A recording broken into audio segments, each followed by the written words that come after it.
Ekber. Allahu Ekber. Allahu Ekber. Allah.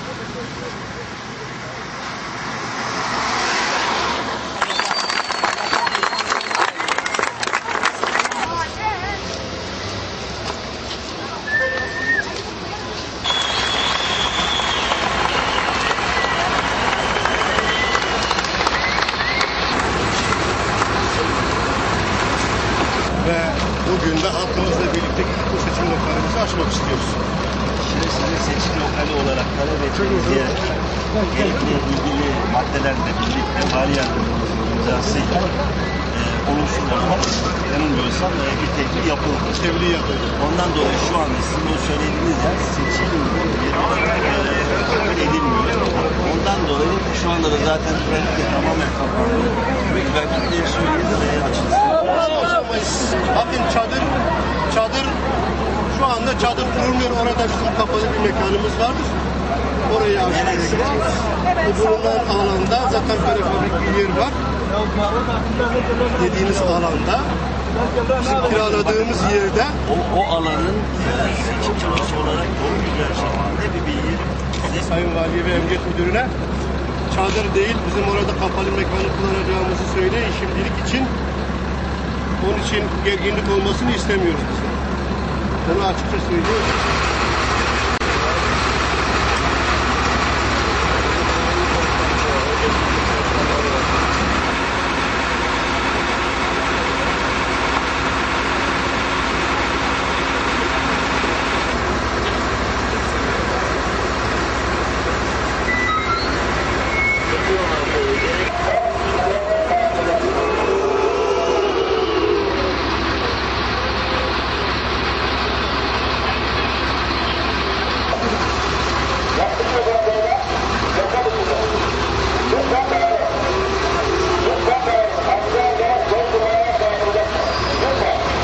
Hukuksuz kararı tanımıyoruz.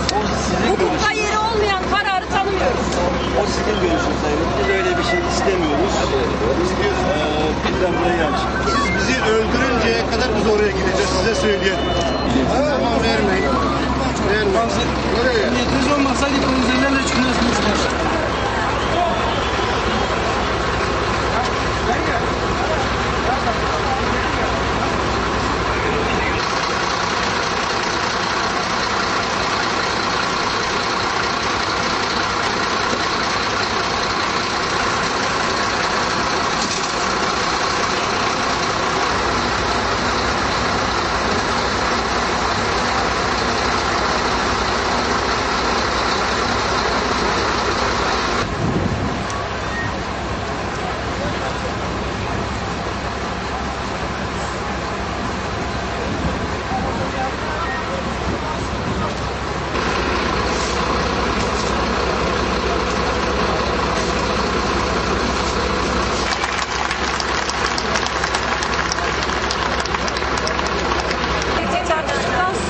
Vallahi eylemle ilgili ne söylenebilir arkadaşlar? İşte seçimler başladı, seçim çalışmaları başladı.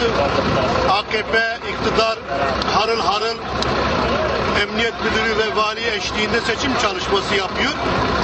Biz ise seçim lokalimizi açarken bile işte panzerlerle, tankla, polisle, kamu görevlileriyle karşı karşıyayız. Ve bu seçimi de biraz önce Sayın Hüseyin Çelik ile görüştük. Diyor ki biz seçimlerin demokrasinin bayramı olarak niteliyoruz. Öyle olmasını istiyoruz. Şartlara da baktığımızda ortada bayram görünmüyor. Bize hep job, hep gaz var. Hep baskı var. Diğer taraftan da AKP'nin devletin bütün gücünü, imkanını kullanarak yürüttüğü bir seçim var. Bu nasıl bir demokrasi bayramıysa, nasıl adil ve demokratik bir seçimse biz de anlamış değiliz. Yani seçim lokalimize doğru yürürken bile bu kadar bir güçle karşı karşıya kalıyoruz.